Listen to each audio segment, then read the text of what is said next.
नमस्कार, स्वागत है आपका ज्ञान विज्ञान के इस नए एपिसोड में। मैं हूं आपके साथ ऐश्वर्या। आज के अंक में हम चर्चा करेंगे मंगलयान 2 की और सड़क निर्माण में इस्तेमाल होने वाली प्रदूषण मुक्त तकनीक की। इसके अलावा चर्चा करेंगे विश्व एड्स दिवस और इसकी इस वर्ष की थीम की। लेकिन सबसे पहले आइए नजर डालते हैं इस हफ्ते की सुर्खियों पर। मंगलयान ने अंतरिक्ष में पूरे किए सफलता के 24 महीने। इसरो ने शुरू की मंगलयान 2 की तैयारी। सड़क निर्माण में प्रदूषण से बचने का उपाय, वैज्ञानिकों ने बनाई कोल्ड मिक्स टेक्नोलॉजी। ईंधन की कमी को पूरा करने का शोध, CSIR नीरी ने विकसित की एल्गी से बायोडीजल बनाने की तकनीक। और खोज खबर में चर्चा करेंगे विश्व एड्स दिवस की। और अब खबरें विस्तार से। मंगलयान ने हाल ही में अपने मिशन का पहला फेज पूरा कर लिया है।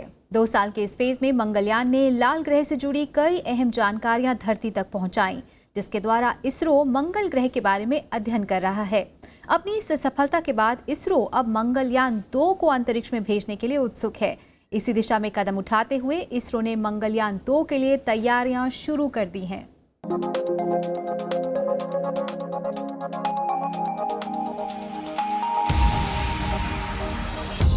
अंतरिक्ष शोध की कड़ी में एक नया अध्याय जोड़ते हुए भारत के मंगलयान ने अपने लक्ष्य का पहला पड़ाव हासिल कर लिया है। मंगल ग्रह की कक्षा में 2 साल पहले पहुंचने वाले मंगलयान ने मंगल ग्रह का एक चक्कर पूरा कर लिया है। इसरो के वैज्ञानिकों के मुताबिक मंगलयान बेहद कम ऊर्जा का इस्तेमाल कर रहा है और उम्मीद से कहीं अधिक नतीजे दे रहा है। यान पूरी तरह सुरक्षित है और अगले 5 से 10 साल तक मंगल ग्रह का परीक्षण कर सकता है। पिछले 2 साल में मंगलयान ने महत्वपूर्ण डेटा और विभिन्न कोणों से तस्वीरें भेजी हैं, जिनसे शोधकर्ताओं को मंगल ग्रह के मौसम, वातावरण, जमीन और पानी की उपलब्धता से जुड़ी कई अहम जानकारियां हासिल हुई हैं। मंगलयान की कुछ महत्वपूर्ण उपलब्धियों में ओल्ड मार्शियन वातावरण में पानी की मौजूदगी, उत्तरी गोलार्ध में बर्फ का जमावड़ा, मंगल ग्रह की घाटियों का विश्लेषण और मंगल ग्रह के उपग्रहों जैसे फोबोस और डीमोस के बारे में जानकारियां हासिल हुई हैं। मंगलयान मिशन की अब तक की सफलता के बाद इसरो मंगलयान के अगले मिशन की तैयारी कर रहा है। रिपोर्ट के मुताबिक मंगलयान 2 के लक्ष्य और वैज्ञानिक शोध के आयाम अभी तय नहीं हैं, लेकिन ये पहले से अधिक वैज्ञानिक पेलोड लेकर जाएगा और इसमें लैंडर और रोवर भी जुड़े रहेंगे। इसरो ने भारतीय शोधकर्ताओं को इस यान के जरिए वैज्ञानिक रिसर्च से जुड़े प्रस्ताव भेजने का भी मौका दिया है। इसके साथ ही इसरो अंतर उपग्रह क्षेत्र के शोध को और विस्तार देने की तैयारी में है, जिसमें अंतरिक्ष में संचार और नेविगेशन भी शामिल है।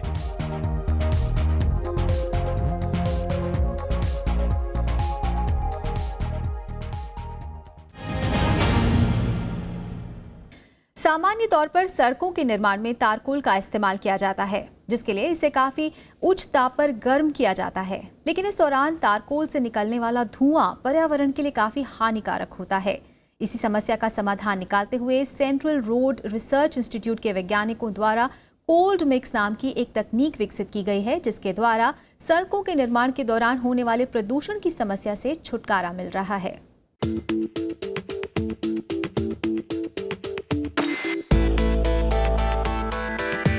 पहले मिट्टी भरी सड़कें, फिर कंकड़, उसके बाद छोटे पत्थर और ग्रेनाइट के टुकड़े और फिर अलकतरा और कंक्रीट से बनी सड़कें।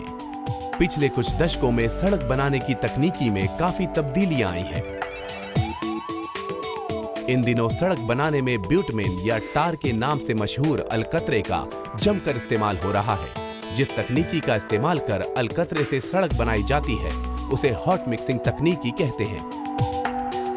इस तकनीकी में चिपचिपा, काला और बेहद गाढ़े तरल अलकतरे को 135 से 170 डिग्री सेल्सियस तक गर्म किया जाता है। इस प्रक्रिया में वातावरण काफी प्रदूषित होता है और ये कामगारों और आम लोगों के स्वास्थ्य के लिए भी काफी हानिकारक होता है। लेकिन अब गर्मी, धुएं और परेशानियों से भरी इस प्रक्रिया को हमेशा के लिए अलविदा कहने का वक्त आ गया लगता है। CSIR central road research institute ने कोल्ड मिक्स तरीके से सड़क बनाने की तकनीकी इजाद की है। Our scientists are also working on utilization of industrial waste in different layers of the road. That is the concept from waste to wealth. We have developed a cold mix technology also, where you can make the road without heating the bitumen. That is a green technology, and this technology has been transferred to industry. And with that, we have constructed almost 2,500 kilometers of the road in Northeast, in Bihar, in Jharkhand. बिटकैम को licence दी गई इस तकनीकी को पर्यावरण के माकूल और smart सड़क बनाने के तरीके के रूप में देखा जा रहा है।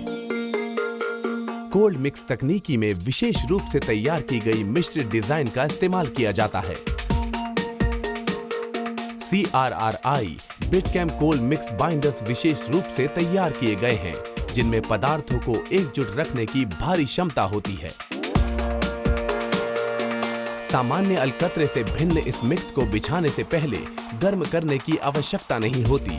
विशेष कोल्ड मिक्स बाइंडर्स के साथ CRRI ने बिटकैम के साथ सहयोग कर नई तकनीकी की एक पूरी श्रृंखला विकसित की है। इस श्रृंखला में कोल्ड मिक्स बाइंडर तैयार करना, मिश्रित करना और बिछाने की पूरी प्रक्रिया तकनीकी सहयोग और निरीक्षण के साथ पूरी की जाती है।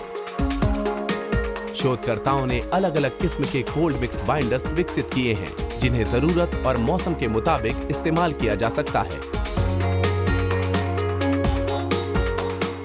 ये बेहतरीन तकनीकी न सिर्फ पर्यावरण और स्वास्थ्य के अनुकूल है, बल्कि उपलब्ध संसाधनों के जरिए तेज रफ्तार से और बिना अतिरिक्त लागत के मौसम के मुताबिक भी इस्तेमाल की जा सकती है। हालांकि शोधकर्ताओं के मुताबिक इस सड़क परियोजना की लागत आम सड़क परियोजनाओं से 2 से 3% अधिक जरूर हो सकती है, लेकिन परंपरागत सड़कों की तुलना में ये 50% अधिक समय तक बनी रहती है और इसमें रखरखाव का खर्च भी कम आता है।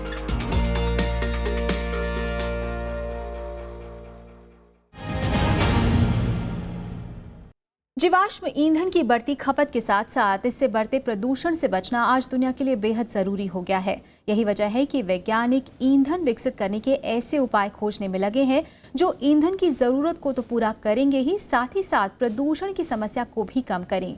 इसी कड़ी में शोध करते हुए CSIR नीरी के वैज्ञानिकों ने बायोडीजल विकसित करने की तकनीक विकसित की है। क्या है वो तकनीक, आइए देखते हैं इस रिपोर्ट में।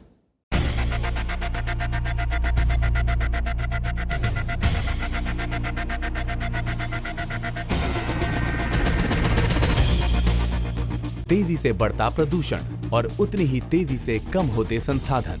जैविक खनिज आधारित ऊर्जा स्रोतों की बात करें तो दोनों एक ही सिक्के के 2 पहलू हैं और पूरी दुनिया के लिए भारी चिंता का विषय है।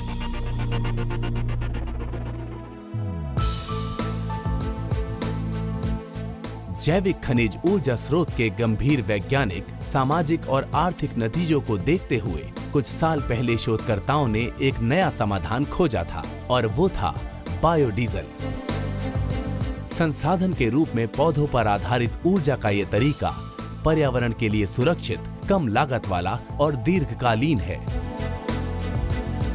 अब इस दिशा में एक और कदम बढ़ाते हुए नागपुर के CSIR national environmental engineering research institute के शोधकर्ताओं ने साबित कर दिखाया है कि किस तरह गंदे पानी में पैदा होने वाला अलगी को बायोडीजल के स्रोत के रूप में इस्तेमाल किया जा सकता है। We have to give the special environment for growing the microorganisms. After growing that it will absorb the carbon dioxide and ultimately that algae will be converted to oils, and from oils we can be converted to diesels. This technology can be substitute of the diesels which is formed from the fossil fuel, and it can be used for several purposes. शोधकर्ताओं की team ने पश्चिमी महाराष्ट्र में वाहन बनाने वाले एक plant से निकलने वाले गंदे पानी में मौजूद विभिन्न माइक्रो एल्गी का अध्ययन किया। शोधकर्ताओं ने एल्गी की विभिन्न किस्मों को अलग किया और उनका अलग अलग अध्ययन किया ताकि उनकी संरचना, और कार्बन डाइऑक्साइड ग्रहण करने की क्षमता के बारे में पता चल सके। शोध के नतीजों से पता चला कि एल्गी वातावरण में मौजूद कार्बन डाइऑक्साइड की मदद से चर्बीदार तत्व पैदा करते हैं, जिसे बायोडीजल में बदला जा सकता है। अध्ययन से ये भी पता चला कि मिश्रित एल्गी के नमूनों में सबसे अधिक कार्बन डाइऑक्साइड सोखने की क्षमता है। फसल के रूप में बायोडीजल पौधों की खेती में भारी मात्रा में पानी लगता है, लेकिन एल्गी के साथ ऐसा नहीं है। ये शोध अफ्रीकी जर्नल ऑफ बायोटेक्नोलॉजी में छपा है। साफ है, एल्गी वैकल्पिक ऊर्जा का नया साधन बन सकता है, और वो भी गंदे पानी और कार्बन डाइऑक्साइड जैसी हानिकारक गैस का इस्तेमाल करके।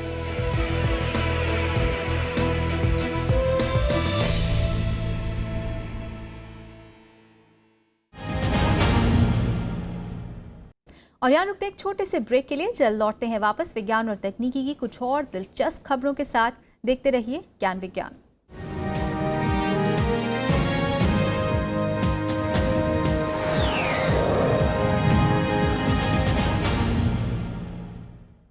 ब्रेक के बाद आपका स्वागत है। आप देख रहे हैं ज्ञान विज्ञान, और देश और दुनिया में विज्ञान की कुछ और दिलचस्प खबरों को जानने के लिए आइए देखते हैं science express.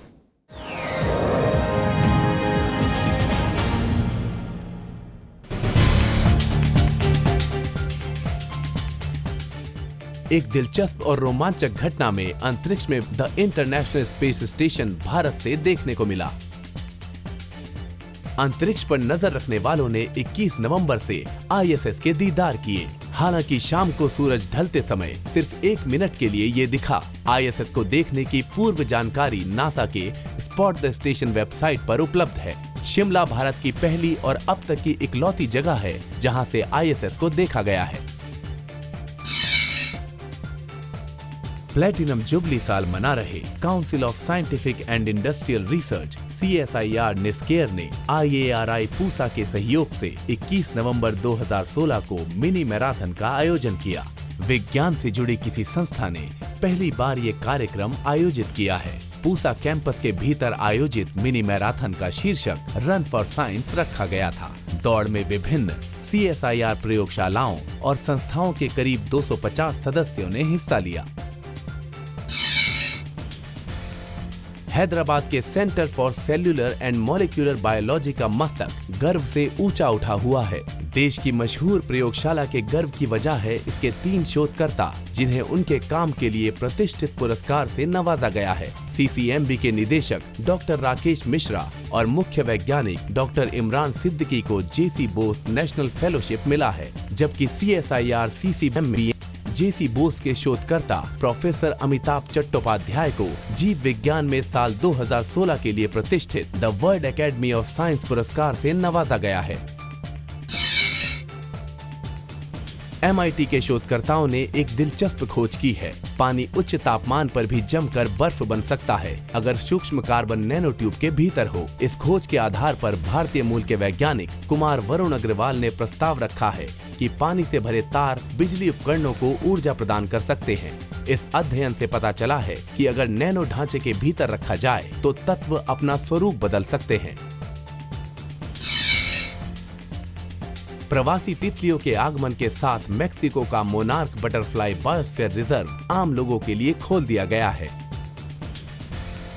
Está trabajando muy de cerca con las gentes de los Estados Unidos y Canadá para precisamente establecer una serie de estrategias o acciones encaminadas a la conservación del hábitat de la mariposa monarca a lo largo de su ruta migratoria y en las áreas de hibernación. En este sentido, pues está trabajando con reducir el uso precisamente de herbicidas y pesticidas en los Estados Unidos, y aquí localmente pues se sigue trabajando en la conservación precisamente de los bosques que son el hábitat natural de las mariposas monarcas. इस reserve में हर साल नवंबर में दुनिया की सबसे तेज प्रवास करने वाली हजारों काली और नारंगी तितलियां अमेरिका और कनाडा से आती हैं। ये तितलियां 5 महीनों तक मेक्सिको के उष्ण जंगलों में रहती हैं और मिल्कवीड पौधों में अंडे देती हैं।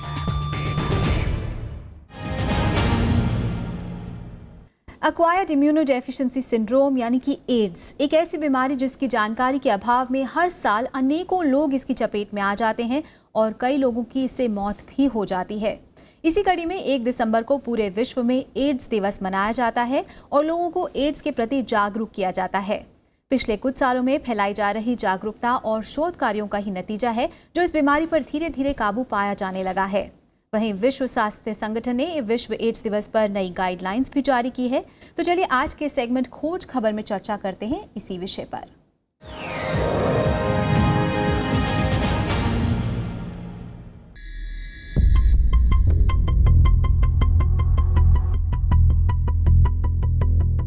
उन्नीस 1980 के दशक के शुरू में United states centres for disease control and prevention ने एक गंभीर और जानलेवा बीमारी का पहली बार सामना किया था। एक संक्रमण जो एक खास किस्म के वायरस से पैदा होती थी और जिस वायरस का नाम था HIV।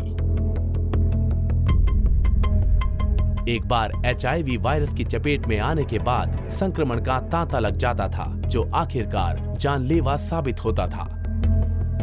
भारत में पहली बार इस जानलेवा वायरस का पता 1986 में चला जब खून के एक नमूने में चेन्नई के डॉक्टर सुनीति सोलोमन को HIV वायरस की मौजूदगी का पता चला। इस वायरस का पूरा नाम है ह्यूमन इम्यूनो डेफिशिएंसी वायरस या HIV। ये वायरस इंसानों के शरीर में प्रतिरक्षा व्यवस्था पर हमला करता है। ये एक ऐसी स्थिति होती है जिसे एक्वायर्ड इम्यून डेफिशिएंसी सिंड्रोम या आम बोलचाल की भाषा में एड्स कहते हैं। अध्ययन बताते हैं कि एड्स कोई बीमारी नहीं बल्कि एक ऐसी स्थिति है जिसमें शरीर की प्रतिरोधक क्षमता धीरे धीरे कम होने लगती है और अंत में पूरी तरह खत्म हो जाती है। ऐसी स्थिति में शरीर में कई दूसरे किस्म के संक्रमण और कैंसर होने की आशंका बढ़ जाती है। विश्व स्वास्थ्य संगठन के आंकड़ों के मुताबिक फिलहाल पूरी दुनिया में 3 करोड़ 67 लाख लोग HIV से पीड़ित हैं। 2015 में HIV के 21 लाख नए मामले दर्ज किए गए जिनमें 18 लाख मरीज 15 साल से कम उम्र के बच्चे थे। आंकड़ों में ये भी सामने आया कि भारत में दुनिया के सबसे ज्यादा HIV पीड़ित मरीज हैं। HIV वायरस का प्रसार शरीर में मौजूद तरल मसलन खून, वीर्य, योनि के तरल और कभी कभार स्तन के दूध से होता है। HIV फैलने का सबसे सामान्य तरीका है असुरक्षित यौन संबंध, संक्रमित नीडल या सिरिंज का इस्तेमाल या संक्रमित खून का संचार। HIV संक्रमित माताओं से पैदा बच्चे भी जन्म के वक्त HIV संक्रमित हो जाते हैं। एड्स HIV संक्रमण का विकसित रूप होता है जिसके लक्षण छालों के रूप में सामने आते हैं। जीभ या मुंह में गाढ़ा सफेद यीस्ट संक्रमण, बिना वजह थकावट, सिर में दर्द, वजन कम होना, गिल्टियों का फूल जाना, त्वचा या मुंह में बदरंग या बैंगनी रंग के धब्बे पैदा होना, बिना वजह खून का रिसाव इत्यादि इसके लक्षणों में शामिल है। इस गंभीर चुनौती से दुनिया भर की सरकारें, शोधकर्ता और स्वास्थ्य जगत से जुड़े पेशेवर वाकिफ हैं और इससे निपटने की दिशा में दिन रात एक किए हुए हैं। फिर भी एड्स के इलाज का सटीक उपाय अब तक सामने नहीं आया है। आम लोगों में इस वायरस के रोकथाम के लिए काफी प्रचार किया जा रहा है। अक्सर देखा जाता है कि HIV संक्रमित मरीजों को सामाजिक बहिष्कार का सामना करना पड़ता है, जबकि सच तो ये है कि आम लोगों की मान्यताओं के विपरीत HIV कभी सामान्य संपर्क मसलन साथ बैठने, हाथ मिलाने, किस करने, पीने के पानी का गिलास साझा करने, गले लगने, शौचालय का साझा इस्तेमाल करने या आंसुओं के जरिए नहीं फैलता।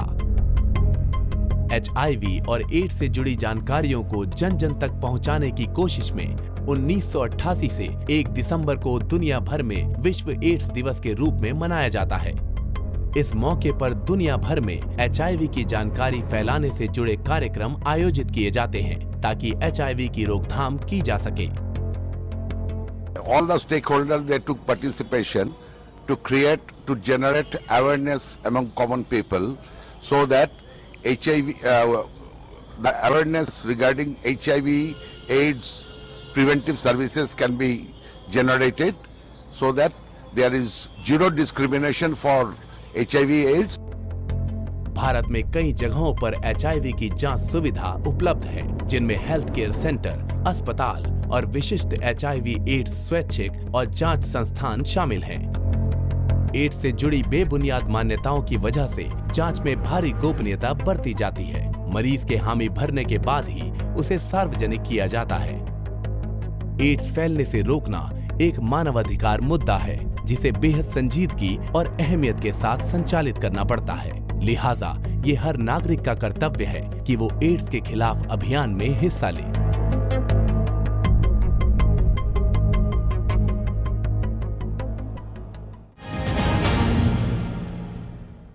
तो ज्ञान विज्ञान के इस एपिसोड में आज बस इतना ही। उम्मीद है आपको हमारा ये एपिसोड भी जरूर पसंद आया होगा। आप अपने सुझाव और सलाह हमें ईमेल के जरिए भेज सकते हैं। हमारा ईमेल आईडी है news@vigyanprasar.gov.in। आप अपने विचार हमें डाक के जरिए भी भेज सकते हैं। हमारा पता है विज्ञान प्रसार, C24 कुतुब इंस्टीट्यूशनल एरिया, नई दिल्ली 110016। तो आज के लिए बस इतना ही। विज्ञान और तकनीकी की ताज़ा खबरों के साथ अगले हफ्ते एक बार फिर होंगे हाजिर, इसी वक्त राज्यसभा टीवी पर। नमस्कार।